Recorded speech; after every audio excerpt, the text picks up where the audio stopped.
네, 먼저 다 함께 하나님의 말씀 마태복음 2장 9절부터 12절에 있는 말씀을 찾아서 보도록 하겠습니다. 마태복음 2장 9절부터 12절에 있는 말씀입니다. 말씀이 조금 길기 때문에 함께 읽지 않고 제가 혼자서 읽도록 하겠습니다. 마태복음 2장 9절부터 12절에 있는 말씀입니다. 제가 읽겠습니다. 박사들이 왕의 말을 듣고 갈새 동방에서 보던 그 별이 문득 앞서 인도하여 가다가 아기 있는 곳 위에 머물러 서 있는지라. 그들이 별을 보고 매우 크게 기뻐하더라. 집에 들어가 아기와 그의 어머니 마리아가 함께 있는 것을 보고 엎드려 아기께 경배하고 보배 합을 열어 황금과 유향과 몰약을 예물로 드리니라. 그들은 꿈에 헤롯에게로 돌아가지 말라 지시하심을 받아 다른 길로 고국에 돌아가니라. 네, 오늘 저는 여러분과 함께 다른 길이라고 하는 제목으로 함께 말씀을 나누도록 하겠습니다. 오늘 제가 시작하면서 여러분들께 문제를 하나 내보도록 하겠습니다. 여러분들께서는 제가 내는 문제를 보시고 머리로 너무 깊게 생각하지 마시고 그냥 바로바로 떠오르는 대로 정답이라고 생각되시는 것을 골라주시면 되겠습니다. 제가 문제를 하나 내겠습니다. 첫 번째 문제입니다. 여기 화면을 보시면 숫자가 1, 2, 3, 4, 5 이렇게 순서대로 왼쪽부터 적혀 있는데요. 여러분들이 생각할 때에 여기 1, 2, 3, 4, 5 숫자 중에 3 앞에 있는 숫자가 뭐라고 생각하십니까? 3 앞에 숫자 2라고 생각하시는 분들 혹시 한번 손을 들어볼까요? 2. 좀 많으신데 그럼 혹시 아니다. 3 앞에 숫자는 4다 라고 생각하시는 분 혹시 계십니까? 김영분 지사님이 잠깐 손 들락말락 하셨는데 대부분이 2라고 생각을 하시는 것 같습니다. 자, 그러면 제가 다음 문제를 하나 더 내보도록 하겠습니다. 여기 책이 있습니다. 지금 이 책의 페이지는 왼쪽이 99페이지고 또 오른쪽이 100페이지입니다. 그렇다면 여러분이 이 책을 앞장으로 넘기면 책이 몇 페이지가 될까요? 97, 98페이지가 나온다라고 생각하시는 분. 많은 분들이 97, 98페이지가 나온다. 그러면 혹시 101페이지, 102페이지가 나온다라고 생각하시는 분. 그래도 몇 분, 좀 꽤 되시네. 서우도 손 들었고요. 네, 몇 분이 손을 드셨습니다. 여러분, 제가 이 문제를, 저는 어떻게 생각하는지 한번 말씀을 드리겠습니다. 여러분, 저는 아까 질문 드렸던 1부터 5까지 있는 숫자 중에 저는 3 앞에 있는 숫자를 저는 2가 아니라 4라고 저는 생각을 합니다. 많은 분들이 2라고 생각하시는데 저는 4라고 생각합니다. 그리고 또 저는 이 책을 펼쳤을 때 99, 100페이지에서 앞장으로 한 장을 넘기면 저는 97, 98페이지가 나오는 것이 아니라 101페이지와 102페이지가 나온다라고 저는 생각을 합니다. 여러분들이 저를 굉장히 이상한 사람으로 혹시 보실지도 모르겠지만 제가 이렇게 생각하는 이유와 그 근거를 제 나름대로 여러분들에게 한번 설명을 드려보도록 하겠습니다. 여기 화면에 이게 고속도로라고 한번 생각을 해보시고 이 고속도로를 달리는 차들과 끝에는 맨 오른쪽 끝에는 이제 톨게이트가 있습니다. 자, 그래서 이렇게 왼쪽부터 차례대로 1번 차, 2번 차, 3번 차, 4번 차, 5번 차가 있는데 여러분이 보시기에 이 5대의 차 중에 제일 앞에 있는 차는 몇 번 차입니까? 다 5번 차라고 할 것입니다. 톨게이트와 가장 가까운 이 5번 차가 가장 앞에 있는 차이며 가장 앞서 있는 차인 것입니다. 여러분, 우리 대한민국은 글을 읽을 때, 책을 읽을 때 왼쪽부터 시작해서 오른쪽으로 글을 읽죠. 그래서 왼쪽에서 오른쪽으로 글을 읽기 때문에 오른쪽 끝에 톨게이트가 있다라고 생각하면 3 앞에 있는 숫자는 2가 아니라 4가 되어야 된다라고 저는 생각을 하는 것입니다. 자, 제가 또 다른 이유를 하나 더 들어보겠습니다. 여러분, 우리가 지나간 과거, 옛날을 이야기할 때에 우리가 앞을 본다고 이야기합니까? 아니면 뒤를 본다고 이야기합니까? 과거를 이야기할 때 우리는 보통 앞을 본다라고 하지 않고 뒤를 돌아본다 라고 이렇게 이야기를 하는 것입니다. 또 반대로 미래를 이야기할 때는 뒤를 본다 이렇게 안 하고 뭐라고 합니까? 미래를 얘기할 때는 앞을 본다 이렇게 이야기를 합니다. 그래서 과거는 뒤이고 미래는 앞인 것입니다. 그렇다면 여러분 책을 펼쳤을 때 99페이지와 100페이지의 미래는 몇 페이지입니까? 99페이지와 100페이지의 미래는 100이라고 하는 숫자의 다음 숫자인 101페이지와 102페이지가 되는 것입니다. 그래서 저는 이러한 이유 때문에 개인적으로 이 책을 앞장으로 넘기면 101페이지가 나오고 102페이지가 나온다라고 저는 그렇게 생각을 했던 것입니다. 여러분 어떻습니까? 제 설명을 듣고 나서도 3 앞에 있는 숫자가 여전히 2라고 생각하십니까? 아니면 4라고 생각을 하십니까? 여러분 사실 이 3 앞에 있는 숫자는 뭐 2가 될 수도 있고 또 4가 될 수도 있습니다. 여기에는 사실 정답이라는 것이 없으며 그저 각자가 생각하는 것이 정답이 될 것입니다.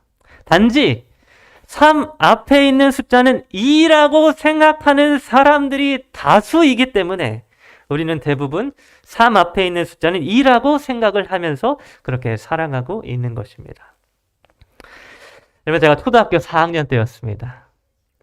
저는 학창시절에 아주 일찍부터 수포자였습니다. 여러분 혹시 수포자가 무슨 말인지 아십니까? 수포자? 네, 수학을 포기한 자라고 하는 말이 수포자라고 하는 말입니다. 저는 이 수학을 너무나도 싫어했고 또 수학을 너무 못했기 때문에 일찍부터 수학을 포기한 그 수포자가 제가 되었던 것입니다.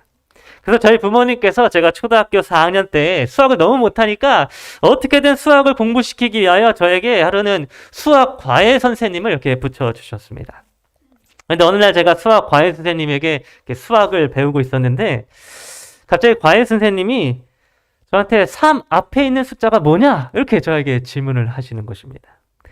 그래서 저는 당연히 당시에 3 앞에 있는 숫자는 4라고 당연하게 생각을 했기 때문에 제가 과외 선생님께 4입니다. 이렇게 대답을 하였습니다.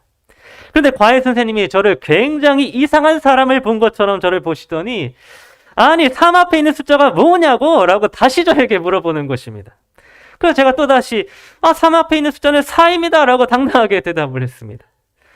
그랬더니 선생님이 굉장히 답답해 하시면서 아니 어떻게 3 앞에 있는 숫자가 4일 수가 있니? 당연히 2지! 라고 하면서 저에게 화를 내면서 말씀을 하시는 것입니다. 여러분 그때 처음으로 저는 다른 사람들이 3 앞에 있는 숫자를 2라고 생각하는구나 라고 하는 사실을 그때 제가 처음 깨닫게 되었습니다.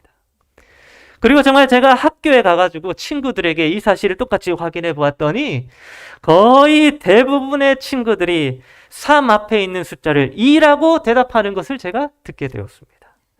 또 학교 선생님이 교과서를 99쪽과 100쪽에서 앞장으로 한 장 넘겨라 라고 이야기하면 대부분의 학생들은 97쪽과 98쪽으로 넘기는 것을 보게 되었습니다. 오로지 저 혼자만 101쪽과 102쪽으로 교과서를 넘기고 엉뚱한 것을 보고 있었던 것입니다. 여러분 제가 그 사실을 알게 된 이후에 어떻게 되었는가 하면 저는 제 속으로는 여전히 3 앞에 있는 숫자는 4다라고 혼자 생각을 하였지만 많은 사람들이, 다수의 사람들이, 또 내 주변에 있는 사람들이 다들 2라고 생각을 하였기 때문에 저도 남들 앞에서는 3 앞에 있는 숫자가 2다라고 거짓으로 대답을 하면서 제가 살아가게 되었습니다. 사실 저는 아직도 3 앞에 있는 숫자가 4다라고 생각을 하지만 다수의 사람들 때문에 저는 2라고 억지로 대답하며 살아가고 있는 것입니다. 여러분 우리 사람은 성장해 가면서 다수의 사람들의 의견에 따라서 자신을 맞추어가며 살아가고 있습니다.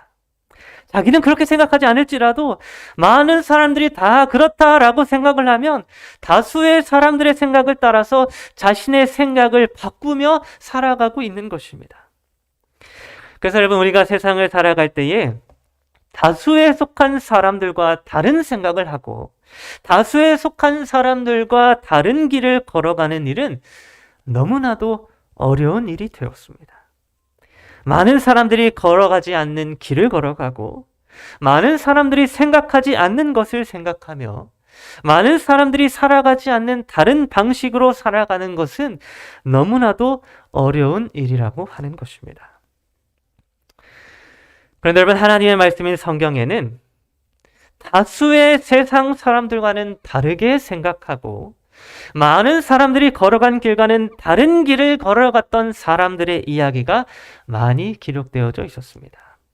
특별히 성경에 문자적으로, 문자 그대로 다른 사람들과는 다른 길을 걸어갔다라고 기록되어져 있는 사람들의 이야기가 제가 검색을 해보았더니 총 3군데에 기록이 되어져 있었는데, 오늘은 이 다른 길로 걸어갔다라고 성경에 기록된 사람들의 이야기를 우리가 함께 살펴보는 시간을 갖도록 하겠습니다. 첫 번째로 마태복음 2장 12절에는 다른 길로 걸어갔다라고 기록되어진 사람들의 이야기가 기록되어져 있었는데요. 마태복음 2장 12절은 이렇게 기록을 해주고 있습니다.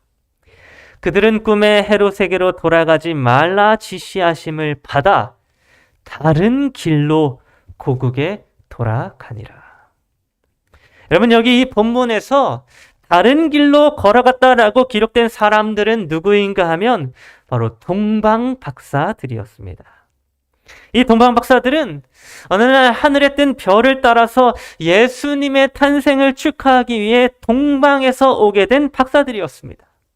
그런데 이 동방박사들이 베들레헴에서 아기 예수님의 탄생을 축하하고 이제 다시 왔던 자기의 고향으로 되돌아가려고 하고 있는데, 밤에 그들의 꿈속에서 하나님이 헤롯에게로 돌아가지 말고 다른 길로 돌아가라라고 하는 지시를 이 동방박사들이 듣게 된 것입니다.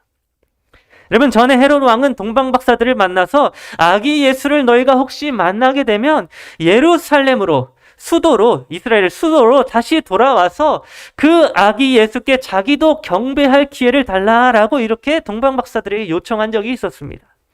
다시 말해서 한 나라의 왕이었던 헤롯 왕이 지금 동방박사들을 너희가 돌아갈 때는 예루살렘으로 오라라고 이렇게 초청을 했었던 것입니다. 그런데 여러분, 이 동방박사들은 헤롯 왕의 초청을 거부하고 다른 길로 걸어가서 고국으로 돌아가게 되었습니다. 여러분, 사실 이 동방박사들이 헤롯이 있었던 예루살렘으로 향하지 않고 다른 길로 고국에 돌아갔다라고 하는 것은 현실적으로 생각해 봤을 때 굉장히 위험한 일이었으며 또 손해를 보는 일이었습니다. 왜냐하면 다른 길로 걸어가서 왕이 초청한 예루살렘으로 가지 않았다라고 하는 것은 한 나라의 왕의 초청을 거부했다는 것이었으며, 아기 예수를 죽이고자 계획하고 있었던 헤롯 왕에게는 어쩌면 쫓기게 될 수도 있는 아주 위험한 그런 길이었던 것입니다. 또한 당시 이스라엘의 수도였던 예루살렘으로 가는 방향이 아니라 다른 길로 돌아서 갔다라고 하는 것은 길이 잘 나 있는 길을 포기하고 강도나 범죄자들이 많이 있을 수 있는 좁고 위험한 길로 가게 되었다라고 하는 것을 의미해주고 있습니다. 길이 정말 잘 뚫려 있고 숙박할 수 있는 시설들이 잘 갖춰져 있는 예루살렘으로 가는 안전한 길을 동방박사들은 포기하고 강도의 위협이 있을 수 있는 두렵고도 불안전한 길로 그들이 돌아가게 되었다라고 하는 것입니다. 여러분, 심지어 이 동방박사들이 다른 길로 가게 된 이유를 살펴보면 더 어처구니가 없습니다. 그들은 꿈에서 다른 길로 가라는 지시를 받았습니다. 그 꿈이 개꿈일 수도 있는데 꿈에서 다른 길로 가라라고 했다고 정말로 다른 길로 가게 됐던 것입니다. 또한 꿈에서 하나님께서는 왜 그들이 다른 길로 가야만 하는지에 대하여 그 이유도 설명해 주시지 않으셨습니다. 동방박사들은 그들이 왜 다른 길로 가야 하는지 그 이유도 알지 못한 채 그냥 그 꿈 때문에 다른 길로 돌아서 가게 되었다라고 하는 것입니다. 그런데 여러분, 이렇게 동방박사들이 이렇게 위험하고 또 선택하기 어려웠던 다른 길로 돌아갔을 때에 그 결과가 무엇이었는지 아십니까? 동방박사들이 다른 길을 걸어가게 됨으로 얻게 되었던 결과는 바로 아기 예수님의 생명을 살리는 것이었습니다. 동방박사들이 다른 길로 걸어가고 헤롯 왕에게로 돌아가지 않으므로 예수를 죽이고자 계획하고 있었던 헤롯 왕의 계획이 실패로 돌아가게 되었던 것입니다. 여러분, 이 일로 인하여 아기 예수님의 생명은 보존될 수 있었고, 그 동방박사들이 걸어갔던 다른 길 때문에 오늘 저와 여러분들을 구원하신 예수 그리스도의 이야기가 비로소 시작될 수 있게 되었던 것입니다. 여러분, 이번에는 두 번째로 다른 길을 걸어간 사람의 이야기를 살펴보겠습니다. 문자적으로 두 번째 다른 길로 걸어간 사람의 이야기는 야고보서 2장 25절에 이렇게 기록되어져 있습니다. 또 이와 같이 기생 라합이 사자들을 접대하여 다른 길로 나가게 할 때에 행함으로 의롭다 하심을 받은 것이 아니냐. 여러분, 성경의 두 번째로 다른 길로 걸어갔다라고 기록된 사람은 누구인가 하면 바로 기생 라합입니다. 조금 더 정확하게 표현을 하자면 이 기생 라합은 사자들을 다른 길로 나가게 한 그런 사람이었습니다. 여러분, 이 이야기는 우리가 너무나도 잘 듣고 많이 듣고 해서 알고 있는 그런 여리고성에 관한 이야기입니다. 여러분, 여호수아가 이 튼튼한 여리고성을 정탐하기 위하여 2명의 정탐꾼을 여리고성으로 보냈을 때였습니다. 이 2명의 정탐꾼이 여리고성으로 들어가서 정탐을 하다가 마침내 어디로 숨어들게 되었는가 하면 바로 기생 라합의 집으로 두 정탐꾼이 숨어 들어가게 되었습니다.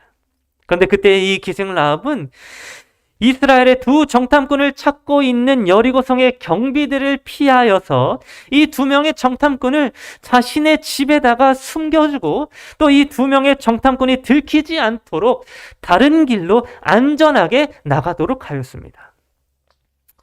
그런데 여러분, 우리가 이 이야기를 잘 생각해 보면 라합이 이때에 2명의 정탐꾼을 다른 길로 나가게 했다라고 하는 것은 굉장히 미련하고 위험한 일이었음을 알 수 있습니다. 왜냐하면 기생 라합의 입장에서 볼 때에 지금 여리고성에 들어온 2명의 정탐꾼은 자신의 성을 정복하려고 들어온 적군들이었습니다. 여러분, 적군을 도와준다. 이것은 일반적인 상식으로는 생각하기가 힘들고 말도 안 되는 일인 것입니다.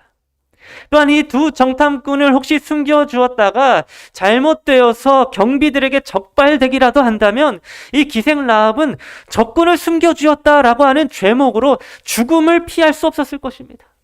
그런데 그럼에도 불구하고 이 기생 라합은 다른 길로 이 두 정탐꾼을 나가게 하였던 것입니다. 그런데 여러분, 이 기생 라합이 두 정탐꾼을 다른 길로 나가게 하였던 그 일의 결과가 무엇이었습니까? 기생 라합이 2명의 정탐꾼을 다른 길로 나가게 하였을 때에 그 결과는 여리고 성이 무너져 내릴 때에 자신과 자신의 가족들, 자신의 집을 다 구원하는 것이었으며, 더 나아가서 마태복음 1장에 기록되어 있듯이 예수님의 조상이 되는 놀라운 축복을 누리는 것이었습니다. 예수님의 족보가 기록되어져 있는 마태복음 1장 5절에는 이렇게 기록되어져 있습니다. 살몬은 라합에게서 보아스를 낳고. 여러분, 예수님의 족보가 기록되어져 있는 이 마태복음 1장에 2명의 정탐꾼을 다른 길로 나가게 했던 그 기생 라합의 이름이 예수님의 조상으로 이름이 기록되어지게 된 것입니다. 기생이었던 라합이 이 세상 사람들과는 다른 길로 걸어가게 되었을 때에 자신과 자신의 가족을 구원할 뿐만 아니라 예수님의 조상이 되는 놀라운 축복을 받게 되었던 것입니다. 그래서 마태복음 7장 13절과 14절은 이런 말씀이 기록되어져 있습니다. 좁은 문으로 들어가라. 멸망으로 인도하는 문은 크고 그 길이 넓어 그리로 들어가는 자가 많고 생명으로 인도하는 문은 좁고 길이 협착하여 찾는 자가 적으니라. 여러분, 이 성경절은 아주 분명하게도 사람들이 많이 다니는 넓은 길은 멸망으로 인도하는 문이라고 말씀해 주고 있었습니다. 또 반대로 사람들이 다니기 힘들고 좁고 협착한 길은 생명으로 인도하는 문이라고 말씀해 주고 있었습니다. 여러분, 이와 같이 동방 박사들과 기생 라합이 걸어갔던 다른 길은 분명 사람들이 다니지 않는 좁은 길이었습니다. 이들은 세상 사람들이 걸어가는 넓은 길과는 달리 아주 좁은 길로 걸어갔던 사람들이었습니다. 그런데 그들이 걸어간 다른 길은 결국 생명으로 인도하는 길이 되었습니다. 동방 박사들은 다른 길로 고국에 돌아감으로 아기 예수님의 생명을 살렸으며, 기생 라합은 두 정탐꾼을 다른 길로 나가게 함으로 자신과 자신의 가족의 생명을 구원할 뿐만 아니라 예수님의 조상이 되었던 것입니다. 그들이 좁은 길로 걸어갔을 때에 세상 사람들과는 다르게 생각하고 세상 사람들과는 다른 길로 걸어갔을 때에 그들은 생명의 문으로 들어갈 수 있게 되었던 것입니다. 이제 마지막으로 세 번째, 다른 길로 걸어간 사람을 살펴보도록 하겠습니다. 마지막 세 번째로 다른 길로 갔다라고 기록되어진 사람은 열왕기상 13장에 기록되어져 있습니다. 이 열왕기상 13장에 다른 길로 걸어갔다라고 기록되어져 있는 이 사람은 그의 이름조차 기록되어 있지 않았습니다. 그가 누구이고 그가 어떤 사람인지에 대하여 성경은 정확하게 기록해주고 있지 않은 것입니다. 그런데 성경은 이 다른 길로 걸어간 사람에 대하여 이 사람이 어떤 사람이다 라고 기록해주고 있는가 하면 열왕기상 13장 7절은 이렇게 기록해주고 있습니다. 왕이 하나님의 사람에게 이르되 나와 함께 집에 가서 쉬라. 내가 내게 예물을 주리라. 여러분, 여기 나와 있는 이 왕은 누구인가 하면 이스라엘의 여로보암 왕입니다. 이 여로보암 왕이 지금 자신의 집으로, 자기의 왕궁으로 하나님의 사람을 초청하고 있는 것입니다. 지금 이 여로보암 왕은 하나님의 사람을 자기의 집 안으로 초청하고 있으며 하나님의 사람에게 내가 예물을 주겠다라고 이렇게 말을 하고 있는 것입니다. 그런데 여러분, 하나님의 사람은 열왕기상 13장 10절에서 이렇게 행동하였습니다. 이에 다른 길로 가고 자기가 베델에 오던 길로 되돌아가지도 아니하니라. 여러분, 하나님의 사람은 세상 왕의 초청을 거절하고 왕의 예물도 거절하고 다른 길로 돌아갔습니다. 세상 왕이 자신의 집으로 초대해도, 세상 왕이 예물을 준다라고 할지라도 하나님의 사람은 다른 길로 돌아갔다는 것입니다. 여러분, 이와 같이 하나님의 사람이라고 불려지는 사람은, 하나님의 명령을 받은 사람은, 하나님을 따른다고 하는 사람은 다른 길로 걸어가는 사람입니다. 세상 왕이 집으로 초대하고 예물을 준다 할지라도 그 길을 가지 않고 다른 길로 걸어가는 사람들이 바로 하나님의 사람이라고 성경은 기록해 주고 있는 것입니다. 여러분, 제가 군대에 있었을 때 그 군대에 있던 부대 중에 저 혼자만 재림교인이었습니다. 저는 군대에서 저 혼자만 재림교인이었기 때문에 많은 어려움과 또 차별을 당하기도 하였습니다. 저희 부대 간부 중에 한 명이 굉장히 신실한 기독교인이었고 그 아들이 장로교회 전도사인, 그래서 기독교인이었던 한 간부가 한 명 있었는데, 그 기독교인 간부는 저를 안식교 이단이라고 하면서 굉장히 저를 미워하였습니다. 그래서 한 번은 제가 부대 회식 때에 항상 회식 때에는 돼지고기를 먹는데, 제가 돼지고기를 먹지 않기 때문에 회식 시간에 제가 근무를 대신 서러 가겠다라고 제가 그 기독교인 간부에게 요청을 하러 가게 되었는데, 그 기독교인 간부가 저에게 뭐라고 말하였는가 하면, 너는 돼지고기를 안 먹기 때문에 내가 너를 다른 부대로 전출 보내버리겠다라고 이야기를 하는 것입니다. 여러분, 군대에서 전출을 보낸다라고 하는 것은 정말 심각한 문제가 있는 경우가 아니면 일어나지 않는 일입니다. 근데 저를 싫어하는 기독교인 간부는 제가 돼지고기를 안 먹고 회식에 어울리지 못한다라고 하는 이유로 전출을 보내버리겠다라고 말했던 것입니다. 여러분, 이렇게 군대에서 많은 간부들과 많은 선임들로부터 저는 많은 미움들을 받았고 그렇게 살고 있던 와중에 어느 안식일 아침이었습니다.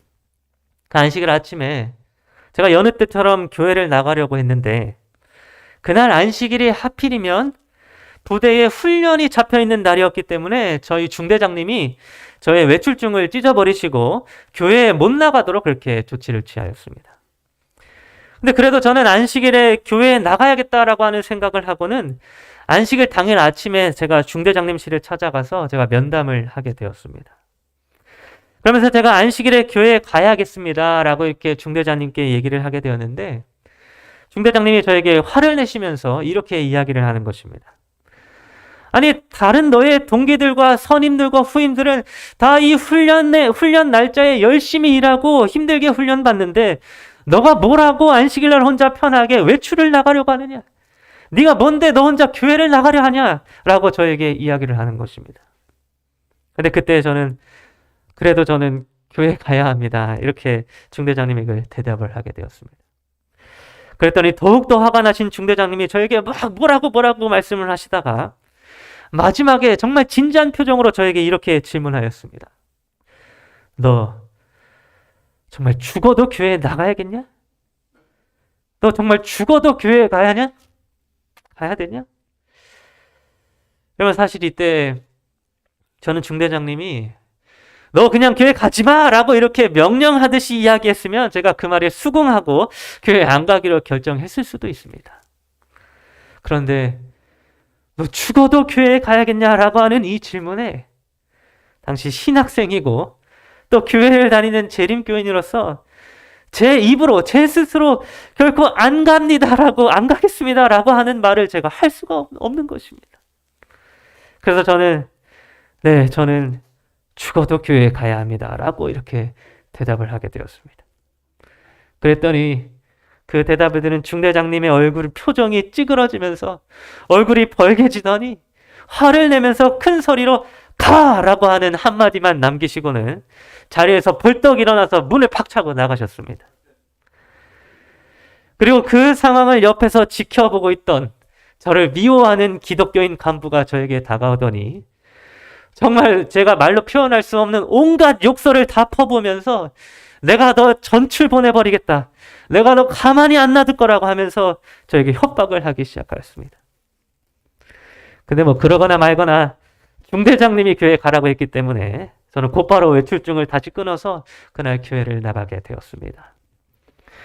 그날 아침에 교회를 나가는데 안식일마다 저를 데리러 오시던 장로님의 그 차를 타고 제가 교회로 가는 그 길에 창문 바깥을 바라보았는데 자꾸만 제 눈에서 눈물이 떨어지는 것입니다. 너무 서러운 마음이 들었고 왜 내가 하필이면 하고 많은 교회들 가운데에 안식일 교인이 되어서 이러한 대우를 받아야 하는지에 대하여 제가 고민하게 되었습니다. 그러면서 어떤 생각이 들었는가 하면 내가 만약에 안식일 교인이 아니라 일반적인 일요일 교인이었다면 얼마나 좋았을까라고 하는 생각을 하게 되었습니다. 차라리 내가 정말 많은 사람들이 다니는 일요일 교회 교인이었으면 내가 선임들과 간부들에게 칭찬받고 이쁨을 받을 수 있는데 왜 하필이면 이 안식일 교인이 되어가지고 이렇게 사람들에게 미움받고 서러운 일을 당하고 있구나라고 하는 생각에 제가 그 안식일 날 차 안에서 창문 바깥을 바라보면서 흘러내리는 눈물을 간신히 참으면서 제가 교회에 가게 되었던 것입니다. 그런데 여러분, 제가 그렇게 서러워하고 있을 때에 왜 나 혼자만 다른 길로 걸어가서 이렇게 서럽고 억울한 일을 당해야 하나라고 하는 그 생각 때문에 괴로워하고 있을 때에 그날 저의 머릿속에 떠오르게 된 사람들이 있었는데 그 사람들이 바로 다른 길로 걸어갔던 동방박사들이었습니다. 또 다른 길로 걸어갔던 기생 라합이었습니다. 또 다른 길로 걸어갔던 하나님의 사람의 이야기가 생각나게 되었습니다. 그리고 마지막에는 그 누구도 걸어가지 않고 다른 길로 걸어가셨던 예수님이 저의 머릿속에 떠오르게 되었습니다. 그리고 저는 다른 길을 걸어갔던 성경의 인물들을 생각하면서 저의 남은 군 생활을 버티고 또 버티게 되었습니다. 그리고 그렇게 시간이 지나서 제가 병장이 되었고 전역을 하기 딱 한 달 전이 되었습니다. 전역을 하기 한 달 전에 하나님을 믿는 사람인 저를 대놓고 싫어했던 저의 동기 중에 한 명이 있었는데 그 동기 한 명이 저에게 이러한 이야기를 하게 되었습니다. 이번에 자기 밑으로 후임이 신병이 하나 새로 들어왔는데 그 신병이 하나님을 믿는 기독교인이더라 라고 저에게 얘기하면서 뭐라고 얘기하는가 하면 자기가 예전에는 이 기독교인들을 정말 미워했었고 하나님을 믿는 사람들이 말도 안 되는 것을 믿는다라고 생각하고 그런 사람들을 괴롭히고 또 싫어했었는데 이번에 자기 후임으로 새로 들어온 기독교 후임을 이제는 자기가 응원하게 되었다라고 저에게 이야기를 하는 것입니다. 그러면서 저에게 마지막으로 뭐라고 이야기하냐면 이게 다 너 때문이야 라고 이야기를 하는 것입니다. 전역하기 한 달 전에 그러면 제가 동기로부터 그 이야기를 듣게 되는 순간 너 때문에 이제는 하나님을 믿는 사람을 내가 응원하게 되었다라고 하는 제 동기의 말을 듣게 된 그 순간 저는 저의 군생활 내내 서러웠던 모든 감정들이 정말 눈 녹듯이 사라지게 되는 것을 제가 경험하게 되었습니다. 여러분 그 순간 제가 깨닫게 된 것이 무엇이었는가 하면 바로 하나님을 믿는 삶이 또 하나님의 말씀대로 사는 삶이 안식일을 지키며 사는 삶이 또 성경에 기록된 진리대로 사는 삶이 제7일 안식일 예수 재림교인으로 살아가고 세상과는 다른 길로 걸어가는 삶이 결코 틀린 길이 아니라고 하는 사실을 제가 깨닫게 되었습니다. 좁은 길로 걸어가는 것이 예수님을 따라 걸어가는 삶이 결코 틀린 길이 아니라고 하는 사실을 제가 깨닫게 된 것입니다. 저는 군대에서 일반적인 사람들과는 너무나도 다른 길을 걸어갔던 사람이었습니다. 제가 걸어갔던 길은 분명 다른 길이었습니다. 그것이 나를 고통스럽게 만드는 길이었고 나를 서럽게 만들었던 길이었지만 또 누구도 나와 같이 걸어가는 사람이 없고 외롭고 쓸쓸한 길이었지만 그 길은 틀린 길이 아니라 다른 길이었던 것입니다. 여러분 성경은 다른 길이야말로 하나님의 사람이 걸어가는 길이라고 기록해주고 있었습니다. 제가 재림교인으로서 걸어왔던 다른 길은 비록 좁은 길이었지만 남들이 걸어가지 않은 좁고 협착하여 찾는 사람이 적은 길이었지만 그 길은 생명의 길이었으며 아기 예수를 살린 동방박사들이 걸어갔던 길이었으며 예수님의 조상이 된 라합이 걸어갔던 다른 길이었으며 하나님의 사람이 걸어갔던 다른 길이었던 것입니다. 오늘 저와 여러분 모두는 다른 길을 걸어가는 사람들입니다. 우리 제7일 안식일 예수 재림교회에 다니는 남은 자손들은 세상 사람들과는 다른 길을 걸어가야만 하는 사람들인 것입니다. 때로는 우리가 세상과는 다른 길을 걸어가기 때문에 조금은 힘들 때도 있습니다. 또 조금은 서러울 때도 있습니다. 때로는 그 길이 너무 좁고 협착하여 걸어가기 힘들 때도 있습니다. 같이 걸어가는 사람이 많지 않아서 외로울 때도 있습니다. 그리고 다수의 사람들 때문에 때로는 그 길이 틀렸다라고 느껴질 때도 있습니다.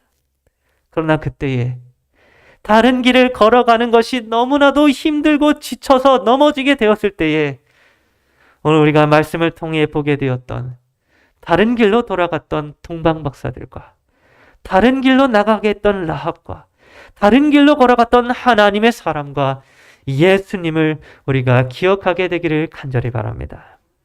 우리가 세상과는 다른 길로 걸어갈 때 우리는 생명의 문으로 들어가게 될 것입니다.